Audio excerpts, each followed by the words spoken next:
Warm, comforting, and nostalgic. We're talking sticky date pudding. Not only are we making it completely eggless today, but we're also making it gluten-free. So in this lesson, we are not buying any commercial gluten-free flours. We're going to be mastering our own gluten-free flour with all the functionality that we're looking for to create a delicious, soft, moist, and spongy cake.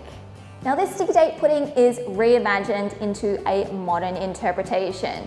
Gluten-free, served with a miso whiskey caramel. And as a bonus, I'm also going to be showing you how to make your very own gluten-free brandy snap tuiles. So I hope this dessert makes the rounds on your winter menu. I know it will mine, and I hope you love it as much as I do.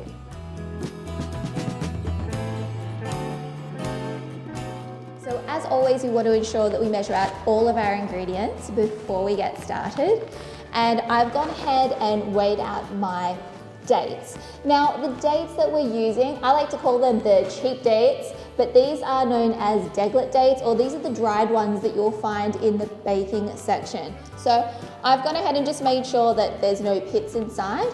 I'm just going to pop those into a heat-safe jug, and to that we're going to be adding some bicarb soda. Now this is going to soften our dates up and also act as an additional leavening to our pudding. We're also using some molasses. Now the molasses is going to balance out a lot of the sweetness in this recipe. It has some lovely caramel tones and the acidity that we're looking for to balance out, again, the sweetness. Now with our boiling water. So you can go and use a kettle. I've just boiled some water here on my stove, and I'm just going to weigh it directly over the top of my dates. Now we're just going to set that aside for everything to soften for about 15 minutes.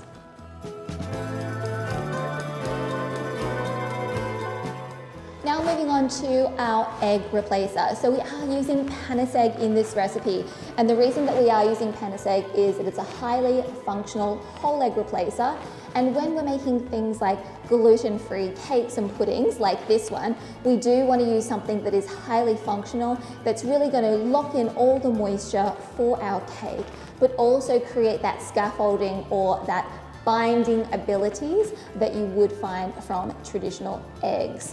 Now I've just measured that panis egg out and my water. We're going to add those two together. It's important when using this egg replacer that we mix it well and set it aside to hydrate for at least 10 minutes, and that's going to activate all of those ingredients so everything is going to function nicely. You will notice that's a little bit thicker than traditional eggs. That is completely normal. Don't try and thin it down with extra water. We want the maximum functionality from our egg replacer here. So I'm just going to set that aside with my dates, and we're going to leave those for a few minutes to completely hydrate.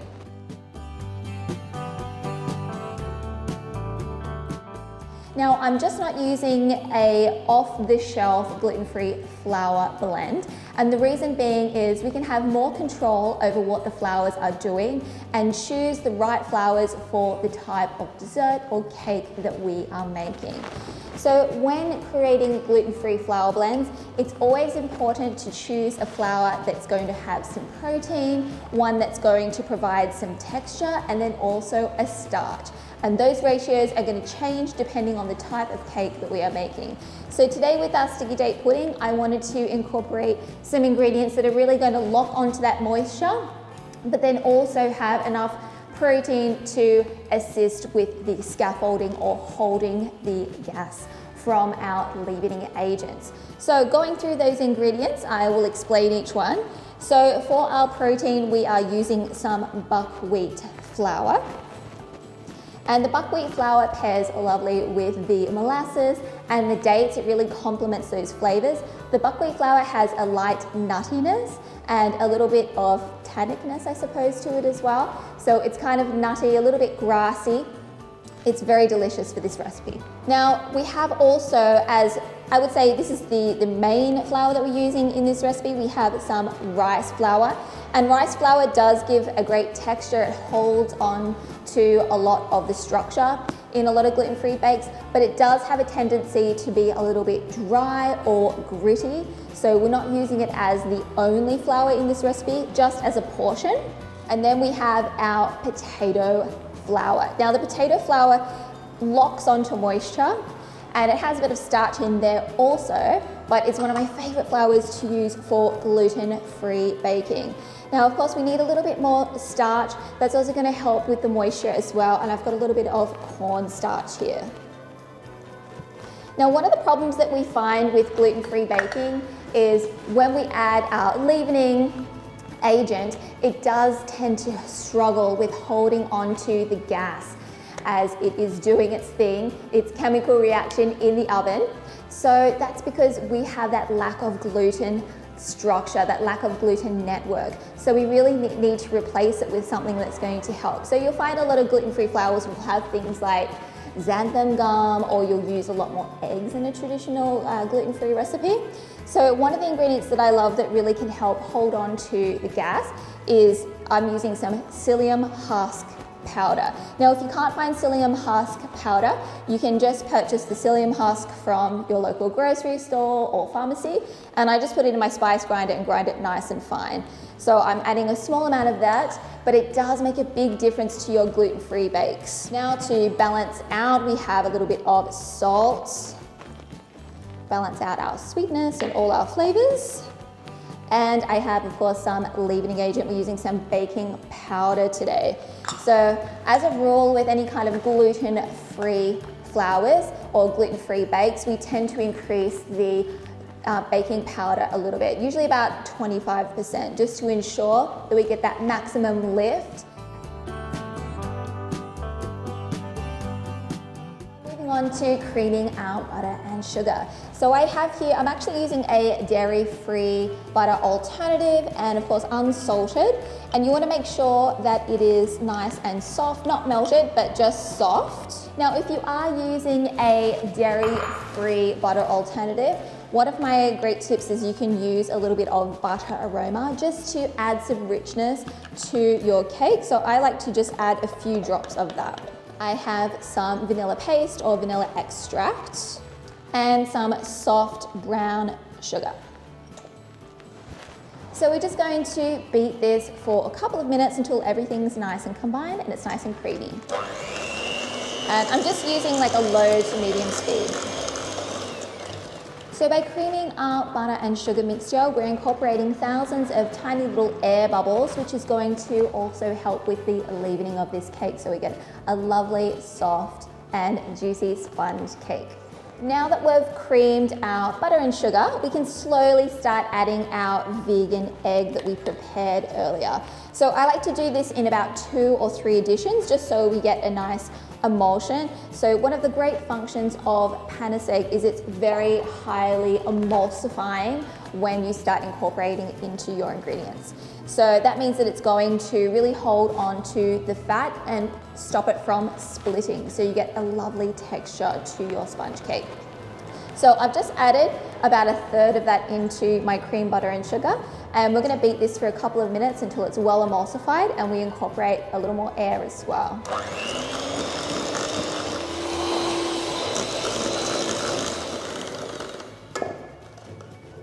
Now we've got this lovely foamy and creamy batter.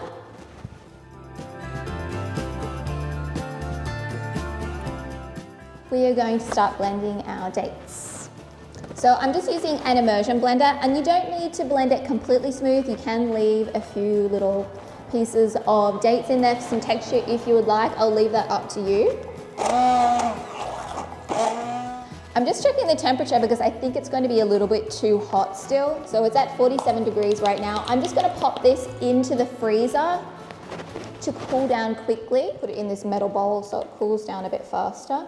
We just want to make sure that it's kind of below 30 degrees before we add it, so it doesn't melt all that butter. All right, I'm going to pop this in the freezer now.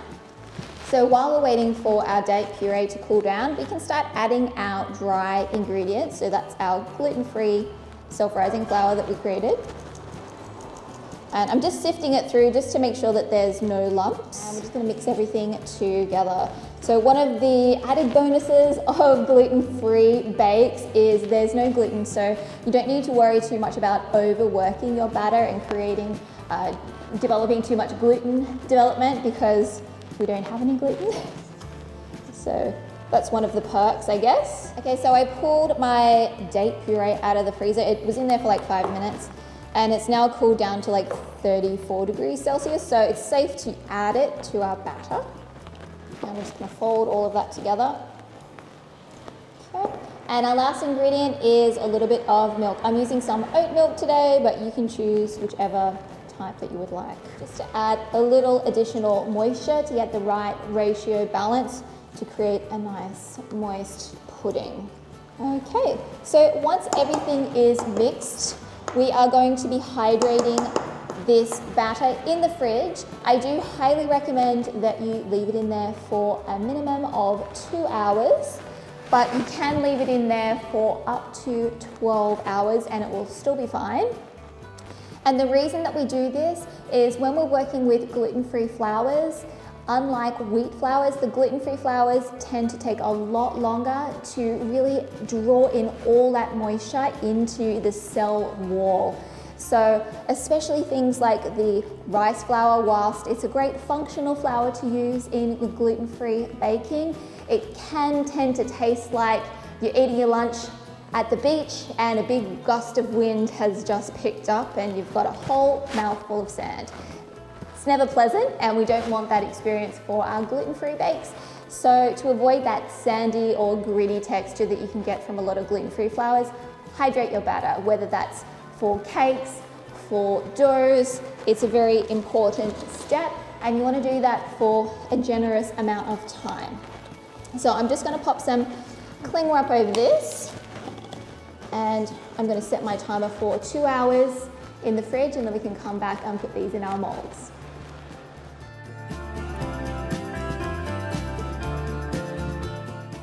This sauce is absolutely delicious paired with our sticky date pudding, and I like to prepare it whilst my pudding batter is resting because we can just pop this in the fridge and heat it up when needed. To get started, in our saucepan, we're going to be adding our soft brown sugar, and I've got a little bit more molasses as well. There's already molasses in our brown sugar, but I'm adding a little bit more. I like how it balances out the sweetness in this caramel, so we're just not overwhelmed with a super sweet dessert. Now we have some cream. You can use your favorite dairy-free cream such as coconut cream, or one of my favorites is the Flora plant cream. Now over a medium heat, we're going to melt everything down and then bring this mixture up to around 107 to 108 degrees Celsius. So it is important that you have a candy thermometer. I highly recommend these probe thermometers because it allows you to put it, whether it's in your cake or your sauce, and be able to read the temperature. I can even set it for the correct temperature that I'm looking for, so we can stop it exactly when we need it. Now all our sugars are melted. I'm just going to turn up the heat. And we're going to get this onto a simmer. Put my thermometer in. So really reducing that down to get that beautiful syrupy texture that we're looking for. There we go, so we are ready. We can switch the heat off. Now I'm just going to pour my caramel into a heat-safe jug. Now I want to cool this down to about 80 degrees Celsius. It's at about 90 right now, so we're going to cool it down a little bit because I'm always very impatient. I've just got some ice water here. Okay. So it's already cooled down enough. And the reason that we're cooling this down is we're going to get a better emulsion once we add our other ingredients. So I have here some butter, some unsalted butter or dairy-free alternative, and of course our miso. And I like to use the shiro miso, or I think it's usually a little bit lighter than some of the other misos, but it has a beautiful sweetness and the umami that's really going to carry over with all those beautiful toasted caramel flavors. We're replacing the salt with this, so it's adding flavor but also the seasoning, the salt, balancing out our sweetness. And our whiskey. If you want to use a little bit less whiskey, you can, or you can completely omit it. I'll leave that up to you. Using your immersion blender, you just want to blend everything together.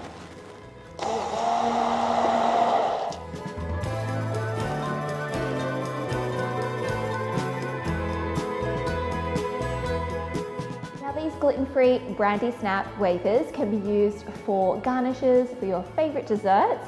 You can mold them into all sorts of shapes. Today I'm going to show you how to create like a basket that you can put ice cream into, but they can also be rolled into cigars and filled with cream. There's so many applications. So I'm going to get started making these now. I've already prepared all of my ingredients. The first things that we want to do is to add our sugar, butter, and our syrup into a saucepan. So I'm using a light brown sugar today, or soft brown sugar as we call it in Australia. We have some unsalted butter or dairy-free equivalent. And then we have a syrup. So today I'm using a golden syrup, which I made myself. You can buy it commercially. You can also use an invert syrup or honey. I'll leave that up to you. Now we're going to melt this on a very low heat. We're not looking to have it boiling, we just want it all melted. These wafers or twirls can be made ahead of time. You can make them a couple of days ahead of time, or if you're in a very dry environment, they will last like up to a week. So I'm just stirring continuously. Okay, so once everything's all melted, we're going to switch the heat off. Now we're going to go in, we have a small amount of lemon juice. And the lemon juice is going to stop the crystallization of our syrup. So it kind of just ensures that we have a nice invert syrup and the texture won't go funny. So we have some brandy, of course. This is optional, but it wouldn't be a brandy snap without it. We have a little bit of salt, balance out our flavors. And I have some, this is optional, I have some ginger as well. Just some warm spices. And the flour that I'm using for our gluten-free wafers today is buckwheat flour. I just like how it has that nuttiness to it and earthiness. It really goes with the caramel notes. Now I'm just going to pour my mixture into a bowl. And we're going to set that aside for about 15 minutes just to cool down. Okay, just so things are a little bit easier, I'm going to transfer my batter that's been resting into a piping bag. And you'll notice that it's thickened up quite a bit. I've got a baking tray here, and I'm using a silicone mat. You can use baking paper, but I just find that the silicone mat, it just tends to stay hotter for longer. And I'm just going to put a little bit of oil down. Now, if you use your silicone mat all the time, it should already be fine. But just in case, I always like to just put a little bit of oil just so it lifts very easily. Now, I've just got my scale here. We need about 10 grams for each little bit of batter, which is about a teaspoon or so, or like a heaped half teaspoon. But let's take a look. And you want to make sure that you space them out a lot. If this is your first time making them, I'd only do maybe about 4 to start with, maybe even 2, just so you have enough time to form them into the shapes that you want. And see how I've spaced them out really well? Now I'm going to pop this into my preheated oven. I've got it preheated at 160 degrees Celsius for your convection oven, so that's with a fan. If you're not using a fan, you'll need to make it a little bit higher in temperature, more like 170. All right, so I'll get this going in now, and we're going to cook them for about 8 minutes or until they start spreading and starting to get a little bit golden.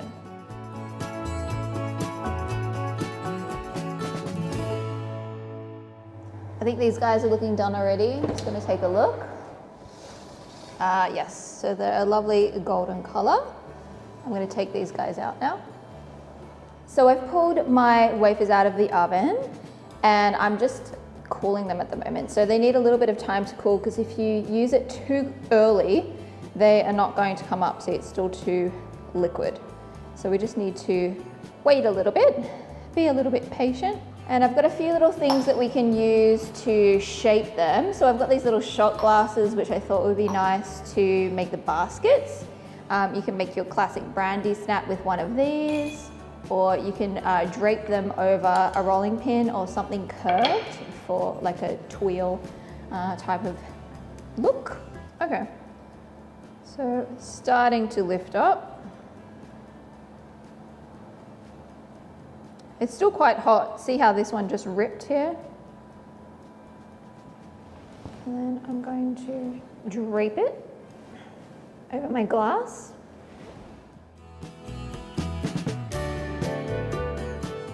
Oh, see, this is the perfect texture. It just lifted up beautifully. Let's do one of these ones.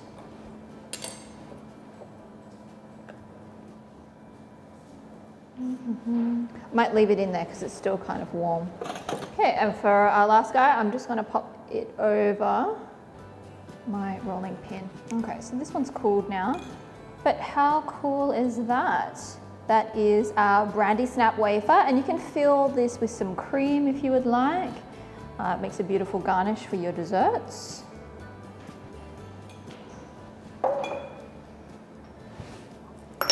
Oops. So this one snapped a little bit, but that's okay. But aren't they lovely? You can put like a little ice cream in there. This one's already hardened too. And then we just have our beautiful tuile as well, which you can use for a garnish. So there you have it, guys. That's got all your different shapes that you can do with your gluten-free brandy snap wafers or tuiles. And yeah, lots of creative ideas you can use for your garnishing your cakes or creating some traditional brandy snaps.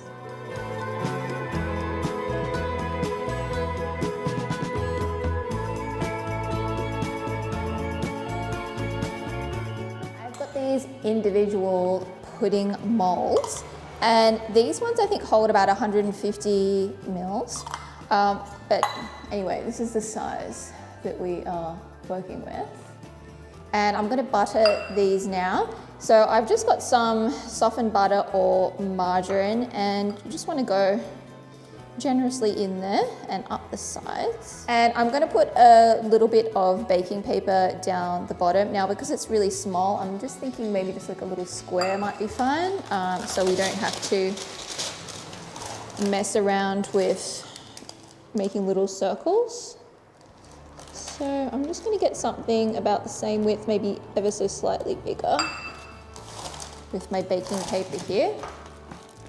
Yeah, I think that's good. And then turn that into a square.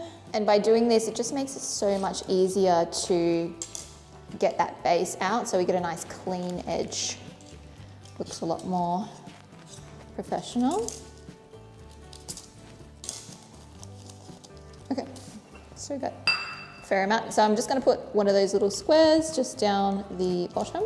I'm just making sure I'm getting it all in the corners. Just gonna go in with a little bit more of that butter just on top, using some buckwheat flour.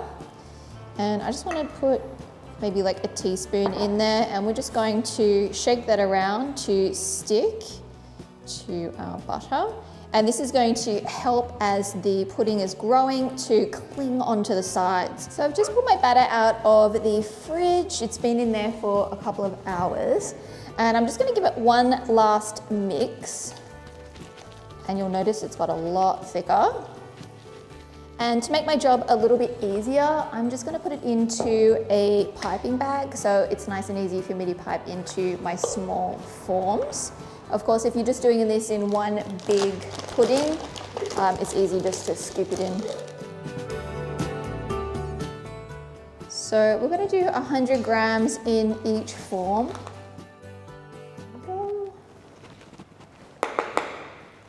See? Perfect. As you can see in my pudding molds, they're not fully filled.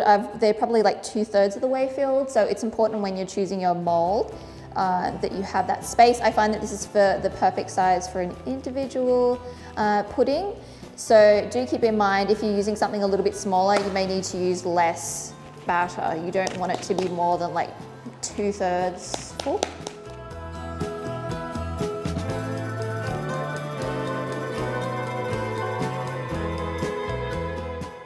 Probably got a lot more than you need. We can save some for next time. So see, we've got a piece of baking paper like that. And I like to just put like a rubber band, just so it secures it. As you can see with these forms, they have like a little lip, so it tucks under there. So yeah, that's perfect.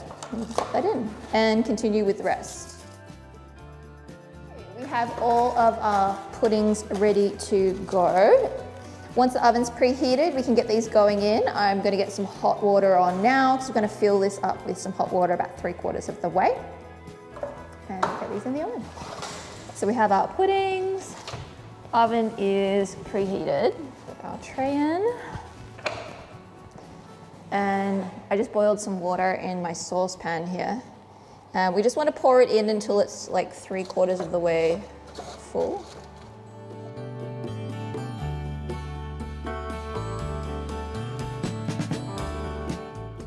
So now it's time to plate our gluten-free sticky date pudding. So I've picked my plate that I want to use. Now it's important that we keep everything at certain temperatures for plating. So I've reheated some of my puddings you want to reheat it somewhere between 55 and 60 degrees Celsius. That's like the optimal serving temperature. So I'm just going to take this out now. Remember, we had our foil and then we had that baking paper, which was important. So it just makes it nice and easy to remove. Now I like to run my offset spatula or a knife just around the edge just to make sure that we get a good release. And then in the center of our plate, there we go. And see, we've got that little bit of paper on top. We can take that off. Now the optimal temperature for our whiskey miso caramel is around 50 to 55 degrees Celsius. And for each serving, we need about 40 to 45 grams. So like 3 tablespoons or so. You can weigh this out if you want. I'm gonna weigh it out just to show you the quantity. No, I'm not gonna do any more than the 45 grams. That's kind of the max that we wanna go for, just so it doesn't get too sweet or overpowering. I made these beautiful brandy snap wafers or twirls that we're going to use to serve our ice cream in. So there we have it, guys. That is our gluten-free sticky date pudding with our whiskey miso caramel sauce, and I put some ice cream on top there with our gluten-free twirl made with the buckwheat flour. I think we could serve this on lots of different menus and it will be such a hit for this autumn and winter season. Also, for those folks in the Commonwealth nations who are familiar with the types of Christmas puddings that we have, I think this is a great modern alternative to a Christmas pudding. So a great dessert for the festive season also. I hope you enjoy it as much as I do, and I'll see you in the next video.